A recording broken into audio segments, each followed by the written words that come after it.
আমাদের শোলকুপাতে ঘটে গেল এক আজব ঘটনা। সাপে কাটা রোগী সাপ জ্যান্ত সাপ নিয়ে হসপিটালে হাজির। ভিডিওটা দেখেন তাহলেই বুঝতে পারবেন। এই ভয় পাইসনি হসপিটালে অ্যান্টিভেনম আছে, কোনো ভয় পাইসনি। হ্যাঁ এইটাই তো, কোনো রকম ভয় পাবিনি, এখনই অ্যান্টিভেনম দিয়ে দিচ্ছে।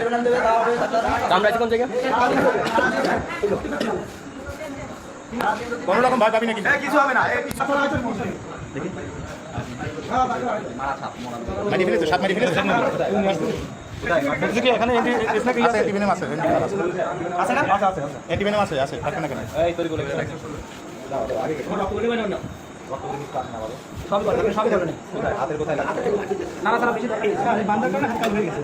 হ্যাঁ, ব্লাড সার্কুলেশন বন্ধ হয়ে গেছে।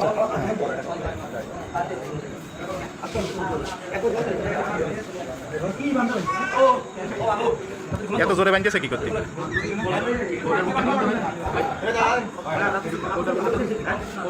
ওটা কি সাপ? না এটা সরাই, দেখি কি সাপ, দেখি সাপটা দাবাইছে দেখি।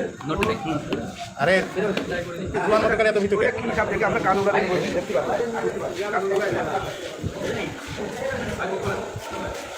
তাই আপনার ধরেন না কে, খোলেন না কে, নিচে দেবো কিনে খোলেন। আরে মুখ খোলেন দাদা, আপনার আমার লাগছে মারবে। ও অর্ধেক মারিয়ে ফেলেছে, টান মারি আস্তে করে টান মারি খুলতে হয়। কি সাপ? এই কাকা খুলে তো। এ কোনো দূরে জিলাপি মারিয়ে থাকে। শাখা কানন, শাখা কানন, এটা শাখা কানন। এটা কানন গুলো না, ওই তো শাখা কানন। কিন্তু মরিনি কিন্তু না মরবে, আরো ফোনা করে না তো, ওরকম জিলাপি হয়ে থাকে। এই সাপের বিষ কোনো খাওয়া যাবে ওঠে না। এই সাপে কামড়ালে পরে মানে বিষ মানে যে ব্যাপার।